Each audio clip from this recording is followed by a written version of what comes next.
Hey guys, DeadHatz here. This is my costume for the year. This is DeadHatz. This is my costume for the year. Aren't I beautiful? Aren't I beautiful?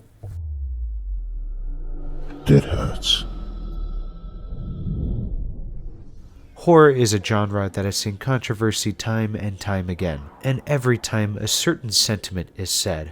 This has gone too far, which can usually result in people begging for the banning of a creator or movie. A perfect example of this is seen in the movie The Exorcist. This movie is a horror classic with many fans, some calling it the best and scariest movie they have ever seen. It follows a girl named Reagan who is possessed by a demon and tortures her family, in which they'll need an exorcist to remove the demon from her. When the movie was released, it was seen as the scariest film in years and was affecting audience members so much they were running out of theaters, some even puking due to the shock of the film. And while that made the film very popular with people getting into long lines just to see it, it also brought many who wanted to see the film banned. In fact, the Motion Picture Association of America, also known as the MPAA, had given the original film an X rating, which was pretty crazy for a non-pornographic film, and so the director had to cut and censor several scenes just to get it down to an R rating. Not only that, but in Britain there are many protests of those who wanted it banned, with the same cries we've heard before. This has gone too far. But after viewing the movie again in our current age, it seems almost normal. Nothing in the movie really differs too much from similar movies today. Well, this is because The Exorcist was so revolutionary that it changed the way horror was done in cinema, hence why a lot of movies in today's time seem similar to it. I should begin by asking the question, should there be a limit? How far can you push a movie before it begins to not only horrify the audience, but to negatively affect them in a dangerous way? For example, the Saw movies are known for its grotesque gore and violence, and this is too much for many people. But their reaction is simply to not watch the movie. And so this begs the question, should there be a limit on horror? Should people who do not like something be allowed to put limitations on those that do? Now, I know what you're thinking. If you don't like it, then don't watch it. While this is true, many people aren't sure if they'll like it until they view it or do it. A prime example of this is in the horror attraction of the McKamey Manor by Russ McKamey. What started as a neighborhood haunted house slowly brought out the sadists in Russ McKamey, and it turned from a fun time into borderline torture, leaving many of the guests who went to it scarred for life. And despite them having safe words, many said that even when they said the safe word, they still weren't let free. Could a limit on horror have prevented this from occurring, these poor guests getting psychologically and physically damaged? Would a limit have helped this humble Halloween attraction from becoming one of the most infamous voluntarily torture chambers from existing? But first, we have to ask another question. What is the limit? How can one find an agreeable definition of the limit of horror that won't be outdated in the future? For example, when the 1999 movie The Blair Witch Project was released, it was met with great reviews but a lot of controversy. The movie is a found footage movie about a group of college students that went missing in the woods. However, all marketing for the movie was done in a very unique way. The actors were portrayed as real-life people who went missing and even had a website showing more lore for the film, along with more information to help find the actors in the film. This caused a large amount of people to believe the movie was real, and that these were real-life college students who went missing, and that the found footage movie was real footage captured by them. This was also helped by the fact that the actors were shown in IMDb as missing or presumed dead for a whole year. And well, like I've been saying, some people felt that this simply went too far.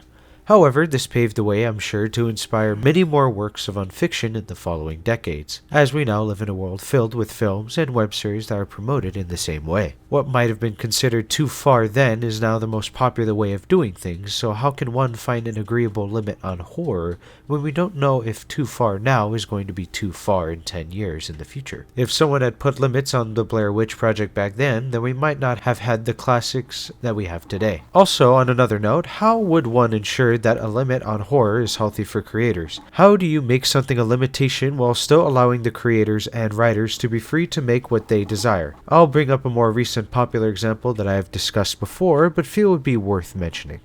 UrbanSPOOK. Now, I know a lot of you are rolling your eyes, but I do think the situation with UrbanSPOOK can serve as a great case study for our discussion that we're having today. For a quick introduction, UrbanSPOOK is an online analog horror web series following a serial killer named the Painter, as he dispatches his victims in a more and more gruesome manner. And that is where the controversial parts get in.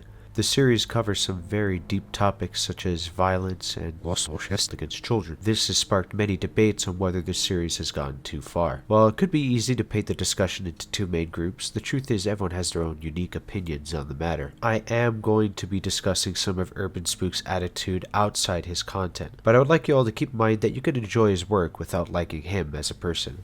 I mean, if you had to hate someone's work because the person was bad, there would be a lot of media created these days that would be considered bad when they're not truly bad. So do try and keep an open mind as I go through his dirty laundry. But first, let's discuss his work. Every episode seems to ramp up in its gruesome and gory nature, along with the increase in the depravities of this serial killer. A large amount of the people enjoy the shocking nature of the content and call it refreshing, in a space where a lot of the horror is supernatural based, whereas a lot of those who feel it is simply shock for shock's sake and goes too far without any real reason for it. Many victims of child loss both hate and support the project, so it's a tough decision on where to stand. Should UrbanSPOOK be limited and not allowed to create this content, or should he be free to create as he pleases and be allowed to go further? While this is a tough decision because of his attitudes outside the sphere of his content, I will compare the situation to a book I just finished reading that similarly goes just as far as UrbanSPOOK but avoids almost all the controversy it has. This book being Playground. Originally, I had planned to make an entire video about Playground, but if I were to do that, I'd probably end up just simply giving a summarization or review of the book, and that's not really my alley. So instead, I thought it would serve a lot better to go into our discussion here today. Playground is a book written by Aaron Beauregard, who is a splatterpunk writer. Splatterpunk being a genre that focuses on graphic details of extreme gore and violence. As someone who has read the book, I can say that it is very indeed intense. But this book is also displaying violence against children in a horrifying and gruesome nature. One of the main characters in the book named Rock delves into his past of child loss and abuse, which I would argue rivals that of UrbanSPOOK. Yet Aaron Beauregard has stayed out of controversy. Of course, there are some naysayers who oppose his work, but those people mainly have issues with the entire genre of splatterpunk, rather than Aaron specifically, unlike UrbanSPOOK, whereas a lot of UrbanSPOOK's controversy comes from his selling of merch showing one of the victims of his series, one of those being the victim of the serial killer and also being a victim of child assault. Many felt this was an unethical and wrong thing to do. I too had agreed with this sentiment. I felt it was unethical and went a little too far. Yet when Aaron Beauregard did something similar when he sold merch for his book, and while even though it didn't display the particular child that faced it did still show a child victim in the story, which I felt was still relatively close to what UrbanSPOOK did. And yet, when I saw this merch, it wasn't the same as when UrbanSPOOK did it. It felt very similar, yet I was happy to see Aaron getting merch and money from his sales of it, which made me feel almost hypocritical when thinking back on what UrbanSPOOK did. In the end, I decided that since it was okay for Aaron Beauregard to do it, I no longer had an issue when UrbanSPOOK did it, because then I'd be a hypocrite. I hate double standards, and nothing would make me more disappointed in myself if I had found myself believing in a certain double standard. But this brings up an interesting thing about the debate. Can an artist's actions outside their work have an effect on their limit? Is there an invisible limit that every artist has that, depending on their actions outside of the work, determines how far they're allowed to go? While we're currently arguing and discussing whether horror needs a limitation, I think a good answer or example of how it could work can be seen in the creators today. People who respect the topics they discuss or create in fiction usually get a lot more leeway in their work. A well-respected and talented creator who understands the work and is mature about the topics is going to be more respected and less opposed. Take Junji Ito, for example. A lot of his books can go through a variety of uncomfortable situations. For example, the book Tomie has several examples of as a teacher is seen hooking up with a student, and also many men are wooed against their will to fall for Tomie. And yet no one seems to bother Junji Ito for selling merch of this character who clearly takes advantage of those around her.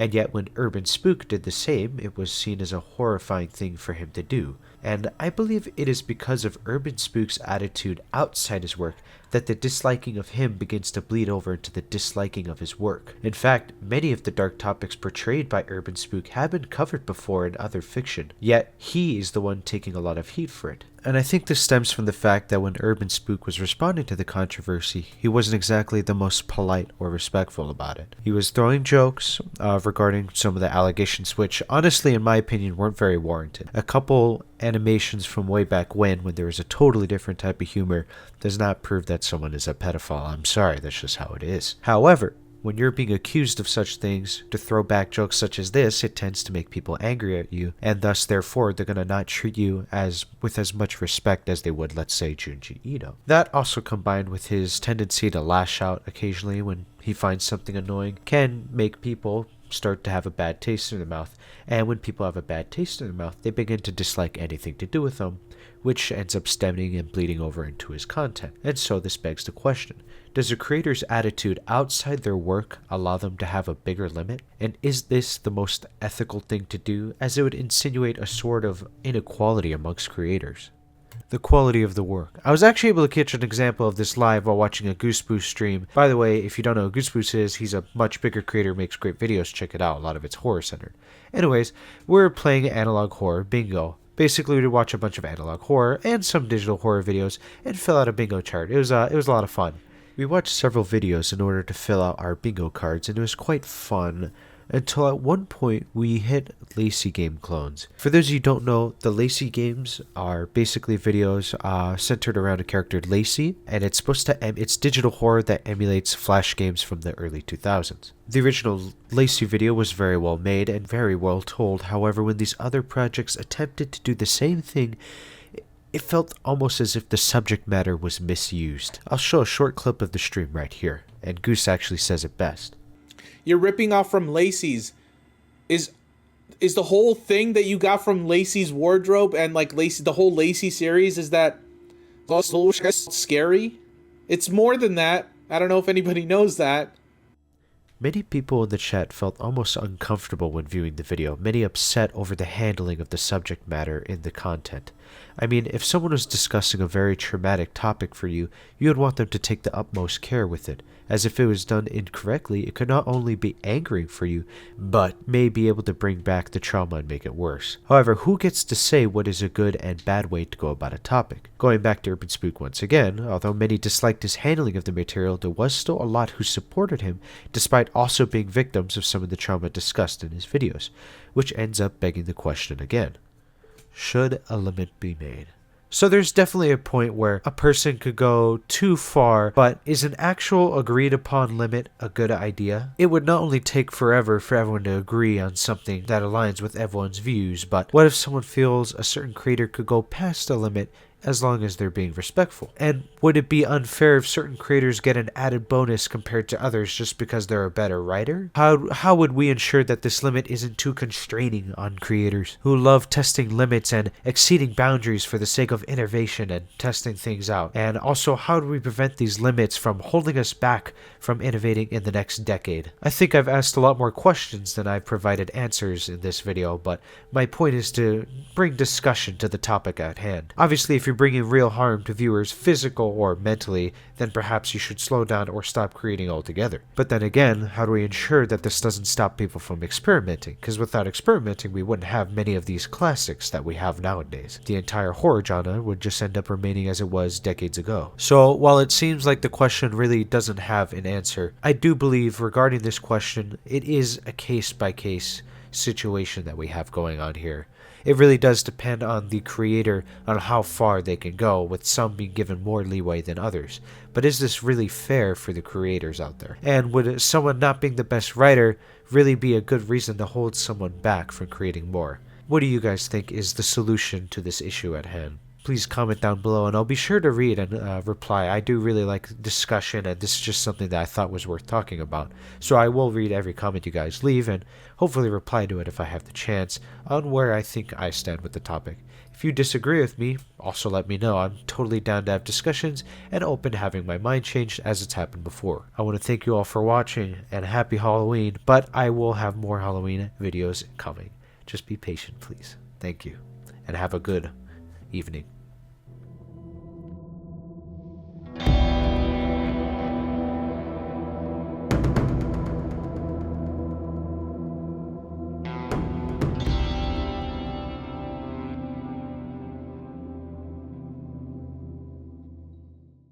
Subscribe to DeadHatz or you'll die tomorrow.